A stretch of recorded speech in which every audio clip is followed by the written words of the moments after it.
ಪ್ರಿಯ ವೀಕ್ಷಕರೇ ನಮಸ್ಕಾರ. ಕರ್ನಾಟಕ ರಾಜಕಾರಣದ ಚದುರಂಗದಾಟದಲ್ಲಿ ಈಗ ಅತ್ಯಂತ ನಿರ್ಣಾಯಕ ಘಟ್ಟ ಎದುರಾಗಿದೆ. 16ನೇ ವಿಧಾನಸಭೆಯ ಅಖಾಡದಲ್ಲಿ ಕಾಂಗ್ರೆಸ್ ಭರ್ಜರಿ ಬಹುಮತದೊಂದಿಗೆ ಅಧಿಕಾರಕ್ಕೆ ಬಂದು ಬಹುತೇಕ 3 ವರ್ಷಗಳನ್ನೇ ಕಳೆದಿದೆ. ಆದರೆ ವಿಧಾನಸೌಧದ ಪಡಸಾಲೆಗಳಲ್ಲಿ ಕೇಳಿಬರುತ್ತಿರುವ ಮಾತುಗಳು ಕೇವಲ ಅಭಿವೃದ್ಧಿಯದ್ದಲ್ಲ, ಬದಲಿಗೆ ಅಧಿಕಾರ ಹಂಚಿಕೆಯದ್ದು. ದಾವಣಗೆರೆ ದಕ್ಷಿಣ ಮತ್ತು ಬಾಗಲಕೋಟೆಯಂತಹ ಕ್ಷೇತ್ರಗಳ ಉಪಚುನಾವಣೆಗಳು ಮುಗಿದಿವೆ. ಫಲಿತಾಂಶವೂ ಕೂಡ ಬಂದಿದೆ. ಹೊಸ ಶಾಸಕರು ಪ್ರಮಾಣ ವಚನವನ್ನು ಸ್ವೀಕರಿಸಿದ್ದಾರೆ. ಆದರೆ ರಾಜಕೀಯ ಪಂಡಿತರು ನಿರೀಕ್ಷಿಸಿದ್ದ ಆ ಬಿರುಗಾಳಿ ಮಾತ್ರ ಇನ್ನೂ ಬೀಸಿಲ್ಲ. ಇಂದು ನಾವು ಚರ್ಚೆ ಮಾಡ ಹೊರಟಿರುವುದು ಕೇವಲ ಇಬ್ಬರು ನಾಯಕರ ನಡುವಿನ ಶೀತಲ ಸಮರದ ಬಗ್ಗೆಯಲ್ಲ, ಬದಲಿಗೆ ಒಂದು ರಾಜ್ಯದ ಆಡಳಿತ ಯಂತ್ರದ ಮೇಲೆ ಈ ಕುರ್ಚಿ ಕದನ ಬೀರುತ್ತಿರುವ ಪರಿಣಾಮದ ಬಗ್ಗೆ. ಸಿದ್ದರಾಮಯ್ಯ ಅವರು ಮುಖ್ಯಮಂತ್ರಿ ಸ್ಥಾನದಲ್ಲಿ ಮುಂದುವರಿಯುತ್ತಾರಾ ಅಥವಾ ಡಿ.ಕೆ. ಶಿವಕುಮಾರ್ ಅವರಿಗೆ ಅಧಿಕಾರ ಹಸ್ತಾಂತರವಾಗಲಿದೆಯೇ? ಹೈಕಮಾಂಡ್ ಸಿದ್ಧಪಡಿಸಿರುವ ಆ ರಹಸ್ಯ ಸೂತ್ರ ಏನು? ಈ ಎಲ್ಲ ಪ್ರಶ್ನೆಗಳಿಗೆ ಇಂದಿನ ನಮ್ಮ ವಿಶೇಷ ವಿಶ್ಲೇಷಣೆಯಲ್ಲಿ ಉತ್ತರ ಹುಡುಕೋಣ. ವಿಡಿಯೋವನ್ನು ಕೊನೆಯವರೆಗೂ ನೋಡಿ. ರಾಹುಲ್ ಗಾಂಧಿಯವರ ಟೇಬಲ್ ಮೇಲಿದೆ ಸೀಕ್ರೆಟ್ ರಿಪೋರ್ಟ್. ಕಾಂಗ್ರೆಸ್ ಹೈಕಮಾಂಡ್, ಅದರಲ್ಲೂ ವಿಶೇಷವಾಗಿ ರಾಹುಲ್ ಗಾಂಧಿಯವರು ಸದ್ಯಕ್ಕೆ ಕೇರಳದ ರಾಜಕೀಯ ಬೆಳವಣಿಗೆಗಳಲ್ಲಿ ಬ್ಯುಸಿಯಾಗಿದ್ದಾರೆ. ಕೇರಳದಲ್ಲಿ ಮುಖ್ಯಮಂತ್ರಿಗಳ ಆಯ್ಕೆ ಮತ್ತು ಪ್ರಮಾಣ ವಚನ ಸಮಾರಂಭದ ಒತ್ತಡದಲ್ಲಿರುವ ರಾಹುಲ್ ಗಾಂಧಿಯವರ ಟೇಬಲ್ ಮೇಲೆ ಈಗ ಕರ್ನಾಟಕದ ಕಾಂಗ್ರೆಸ್ ಪಾಳೆಯದ ಒಂದು ಸೀಕ್ರೆಟ್ ರಿಪೋರ್ಟ್ ಬಂದು ಬಿದ್ದಿದೆ. ರಾಜ್ಯದ ಕೆಲವು ಸಚಿವರು ಈಗಾಗಲೇ ರಾಹುಲ್ ಗಾಂಧಿಯವರಿಗೆ ವರದಿಯೊಂದನ್ನು ಸಲ್ಲಿಸಿದ್ದಾರೆ. ಈ ವರದಿಯಲ್ಲಿ ಏನಿದೆ ಗೊತ್ತಾ? ಕೇವಲ ಕುರ್ಚಿ ಬದಲಾವಣೆಯ ಚರ್ಚೆಯಷ್ಟೇ ಅಲ್ಲ, ಬದಲಿಗೆ ಶಾಸಕರ ಹೇಳಿಕೆಗಳು, ಕೆಲವು ಸಚಿವರ ವಿರುದ್ಧ ಕೇಳಿ ಬರುತ್ತಿರುವ ಭ್ರಷ್ಟಾಚಾರದ ಅಥವಾ ಅಸಮಾಧಾನದ ಆರೋಪಗಳು ಮತ್ತು ಕಾರ್ಯಕರ್ತರಲ್ಲಿ ಮನೆ ಮಾಡಿರುವ ತೀವ್ರ ಗೊಂದಲಗಳ ಬಗ್ಗೆ ಸವಿಸ್ತಾರವಾಗಿ ಉಲ್ಲೇಖ ಮಾಡಲಾಗಿದೆ. ಇದು ಕಾಂಗ್ರೆಸ್ ಪಾಲಿಗೆ ಕೇವಲ ವರದಿಯಲ್ಲ, ಮುಂದಿನ ಚುನಾವಣೆಯ ದಿಕ್ಸೂಚಿಯನ್ನು ನಿರ್ಧರಿಸುವ ಅಸ್ತ್ರವಾಗಿದೆ. ಸಿದ್ದರಾಮಯ್ಯ ಮತ್ತು ಡಿ.ಕೆ. ಶಿವಕುಮಾರ್ ಯಾರ ನಡೆ ಎತ್ತ? ಮುಖ್ಯಮಂತ್ರಿ ಸಿದ್ದರಾಮಯ್ಯ ಅವರು ಸದ್ಯಕ್ಕೆ ಮೌನಕ್ಕೆ ಶರಣಾಗಿದ್ದಾರೆ.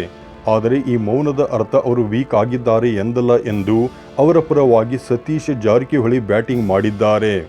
ಸರ್ಕಾರ ಎಂಬ ಗಾಡಿ ಎನರ್ಜಿಯಿಂದ ಓಡುತ್ತಿದೆ, ಒಳ್ಳೆ ಗಾಡಿ ಇದೆ ಎನ್ನುವ ಮೂಲಕ ಸಿದ್ದರಾಮಯ್ಯ ಅವರ ನಾಯಕತ್ವ ಗಟ್ಟಿಯಾಗಿದೆ ಎಂಬ ಸಂದೇಶವನ್ನು ರವಾನೆ ಮಾಡಿದ್ದಾರೆ. ಮತ್ತೊಂದೆಡೆ ಉಪಮುಖ್ಯಮಂತ್ರಿ ಡಿ.ಕೆ. ಶಿವಕುಮಾರ್ ಅವರೂ ಕೂಡ ಹೈಕಮಾಂಡ್ ತೀರ್ಪಿನ ಕಡೆಗೆ ದೃಷ್ಟಿ ನೆಟ್ಟಿದ್ದಾರೆ. ಮೇ ತಿಂಗಳ ಅಂತ್ಯದೊಳಗೆ ಎಲ್ಲ ಗೊಂದಲಗಳಿಗೂ ಮುಕ್ತಿ ಸಿಗಲಿದೆ ಎಂಬ ವಿಶ್ವಾಸದಲ್ಲಿ ಮಾಗಡಿ ಶಾಸಕ ಬಾಲಕೃಷ್ಣ ಅವರಂತಹ ನಾಯಕರಿದ್ದಾರೆ. ಸದ್ಯಕ್ಕೆ ಇಬ್ಬರೂ ನಾಯಕರು ದೆಹಲಿಗೆ ಹೋಗಲು ಸಿದ್ಧರಾಗಿದ್ದಾರೆ. ಆದರೆ ಈ ಭೇಟಿ ಯಾವಾಗ? ಅದಕ್ಕೂ ಒಂದು ಮುಹೂರ್ತ ಫಿಕ್ಸ್ ಆಗಿದೆ. ಕೇರಳದ ಮುಖ್ಯಮಂತ್ರಿಗಳ ಪ್ರಮಾಣ ವಚನ ಸಮಾರಂಭ ಮುಗಿದ 2 ದಿನಗಳ ನಂತರ ಸಿದ್ದು ಡಿ.ಕೆ.ಶಿ ಜೋಡಿ ದೆಹಲಿಯ ವಿಮಾನ ಹತ್ತಲಿದೆ ಎಂದು ಹೇಳಲಾಗುತ್ತಿದೆ. ಹೈಕಮಾಂಡ್ ಮುಂದಿರುವ ಟಾಸ್ಕ್ ಯಥಾಸ್ಥಿತಿ ಮಂತ್ರ. ಹೈಕಮಾಂಡ್ ಸದ್ಯಕ್ಕೆ ಯಾವುದೇ ನಿರ್ಧಾರ ತೆಗೆದುಕೊಂಡರೂ ಅದು ಡೇಂಜರ್ ಎಂಬುದು ಪಕ್ಷದ ಆಂತರಿಕ ವಲಯದ ಆತಂಕ. ಒಂದು ವೇಳೆ ಪವರ್ ಶೇರಿಂಗ್ ವಿಚಾರದಲ್ಲಿ ತುಟಿ ಬಿಚ್ಚಿದರೂ ಅದು ಪಕ್ಷಕ್ಕೆ ನಷ್ಟ ಉಂಟು ಮಾಡಬಹುದು ಎಂಬ ಲೆಕ್ಕಾಚಾರವಿದೆ. ಹೀಗಾಗಿ ರಾಹುಲ್ ಗಾಂಧಿಯವರು ಒಂದು ಮಧ್ಯಂತರ ಸೂತ್ರವನ್ನು ಮನಸ್ಸಿನಲ್ಲಿ ಫಿಕ್ಸ್ ಮಾಡಿಕೊಂಡಿದ್ದಾರೆ ಎನ್ನಲಾಗುತ್ತಿದೆ. ಅದೇನಪ್ಪ ಅಂದರೆ, ಮೊದಲು GBA ಅಂದರೆ ಸ್ಥಳೀಯ ಸಂಸ್ಥೆಗಳ ಚುನಾವಣೆಗಳನ್ನು ಗೆಲ್ಲಿಸಿ ತೋರಿಸಿ, ರಾಜ್ಯಸಭೆ ಮತ್ತು ವಿಧಾನ ಪರಿಷತ್ ಚುನಾವಣೆಗಳನ್ನು ಒಗ್ಗಟ್ಟಿನಿಂದ ಎದುರಿಸಿ, ಪಕ್ಷದಲ್ಲಿನ ಭಿನ್ನಮತಕ್ಕೆ ಬ್ರೇಕ್ ಹಾಕಿ, ಸರಿಯಾದ ಸಮಯದಲ್ಲಿ ಹೈಕಮಾಂಡ್ ನಿರ್ಧಾರ ಮಾಡಲಿದೆ ಎಂಬ ಮಂತ್ರವನ್ನು ಸದ್ಯಕ್ಕೆ ಜಪಿಸುವಂತೆ ಸೂಚಿಸಬಹುದು. ಅಂದರೆ ಸಿದ್ದರಾಮಯ್ಯ ಅವರ ಕುರ್ಚಿಯನ್ನು ಸದ್ಯಕ್ಕೆ ಯಥಾಸ್ಥಿತಿಯಲ್ಲಿ ಕಾಪಾಡಿಕೊಂಡು ಡಿ.ಕೆ. ಶಿವಕುಮಾರ್ ಅವರಿಗೆ ಹೆಚ್ಚಿನ ಚುನಾವಣಾ ಜವಾಬ್ದಾರಿಗಳನ್ನು ನೀಡುವ ಮೂಲಕ ಸಮತೋಲನ ಸಾಧಿಸುವುದು ಹೈಕಮಾಂಡ್ ಮುಂದಿರುವ ಟಾಸ್ಕ್. ಆಡಳಿತಕ್ಕೆ ಹಿಡಿದ ತುಕ್ಕು, ರಾಜಣ್ಣ ಅವರ ಎಚ್ಚರಿಕೆ. ರಾಜಕೀಯ ಕಿತ್ತಾಟದ ನಡುವೆ ಆಡಳಿತ ಯಂತ್ರ ಕುಂಠಿತಗೊಳ್ಳುತ್ತಿದೆ ಎಂಬ ಆತಂಕಕಾರಿ ವಿಷಯವನ್ನು ಮಾಜಿ ಸಚಿವ ರಾಜಣ್ಣ ಅವರು ಎತ್ತಿ ತೋರಿಸಿದ್ದಾರೆ. ಗೊಂದಲದಲ್ಲಿ ಸರ್ಕಾರವಿದ್ದರೆ ಕೆಲಸಗಳು ಸರಿಯಾಗಿ ನಡೆಯುವುದಿಲ್ಲ, ಅಧಿಕಾರಿಗಳಿಗೆ ಇದು ತುಕ್ಕು ಹಿಡಿದಂತೆ ಎಂದು ಅವರು ಕಟುವಾಗಿ ವಿಮರ್ಶಿಸಿದ್ದಾರೆ. ಸರ್ಕಾರ ಹೆಚ್ಚು ಸಕ್ರಿಯವಾಗಿ ಕೆಲಸ ಮಾಡಬೇಕೆಂದರೆ ಈ ಕುರ್ಚಿ ಗೊಂದಲಕ್ಕೆ ಶೀಘ್ರವೇ ತಿಲಾಂಜಲಿ ಹಾಡಬೇಕು ಎಂಬುದು ಅವರ ಒತ್ತಾಯ. ಹೈಕಮಾಂಡ್ ಅದು ಈ ಕಡೆಗಾದರೂ ಆಗಲಿ ಅಥವಾ ಆ ಕಡೆಗಾದರೂ ಆಗಲಿ ಒಂದು ಅಂತಿಮ ತೀರ್ಮಾನ ಹೇಳಿದರೆ ಮಾತ್ರ ಸರ್ಕಾರಕ್ಕೆ ಮತ್ತು ಪಕ್ಷಕ್ಕೆ ಲಾಭ, ಇಲ್ಲದಿದ್ದರೆ ಇಬ್ಬರಿಗೂ ಇದು ನಷ್ಟ ಕಟ್ಟಿಟ್ಟ ಬುತ್ತಿ. ಸಂಪುಟ ಪುನರ್ರಚನೆಯ ಗದ್ದಲ ಮತ್ತು ಶಾಸಕರ ಲಾಬಿ.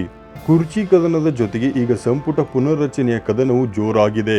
ನಮಗೆ ಮುಖ್ಯಮಂತ್ರಿ ಸೀಟು ಯಾರಿಗೆ ಹೋದರೂ ಪರವಾಗಿಲ್ಲ, ನಮ್ಮನ್ನು ಮಾತ್ರ ಮಿನಿಸ್ಟರ್ ಮಾಡಿಬಿಡಿ ಎಂದು ಕೇಳುವ ಶಾಸಕರ ಗುಂಪು ದೊಡ್ಡದಾಗಿದೆ.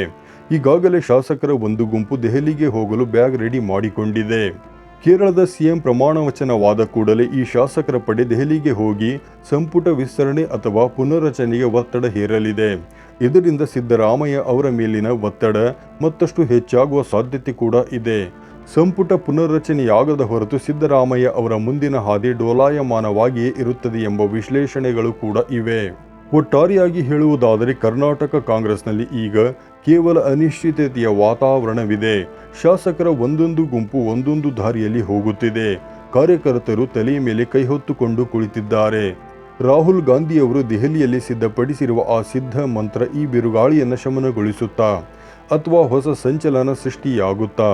ಈ ಎಲ್ಲ ಪ್ರಶ್ನೆಗಳಿಗೂ ಮೇ ಅಂತ್ಯದೊಳಗೆ ಉತ್ತರ ಸಿಗುವ ನಿರೀಕ್ಷೆ ಇದೆ. ವೀಕ್ಷಕರೇ, ನಿಮ್ಮ ಪ್ರಕಾರ ಕರ್ನಾಟಕದ ಮುಖ್ಯಮಂತ್ರಿ ಸ್ಥಾನ ಬದಲಾಗಬೇಕೇ ಅಥವಾ ಸಿದ್ದರಾಮಯ್ಯ ಅವರೇ ಮುಂದುವರಿಯುವುದು ಪಕ್ಷಕ್ಕೆ ಹಿತವೇ? ನಿಮ್ಮ ಅನಿಸಿಕೆಗಳನ್ನು ಕಮೆಂಟ್ ಮೂಲಕ ನಮಗೆ ತಿಳಿಸಿ. ಇಂತಹ ಮತ್ತಷ್ಟು ಆಳವಾದ ರಾಜಕೀಯ ವಿಶ್ಲೇಷಣೆಗಳಿಗಾಗಿ ನಮ್ಮ ಚಾನಲನ್ನು ಸಬ್ಸ್ಕ್ರೈಬ್ ಮಾಡಿ. ಧನ್ಯವಾದಗಳು.